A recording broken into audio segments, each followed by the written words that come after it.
The United States lost thousands of aircraft in combat during the Vietnam War. Hundreds of airmen were killed, captured, or never found. Remarkably, though, nearly 3,900 lives were saved, thanks to the courage, determination, and teamwork of a unique chopper unit known as the Jolly Greens. Their objective? To locate and recover downed airmen behind enemy lines.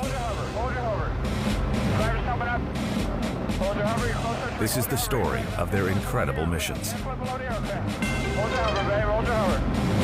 Hold your hover.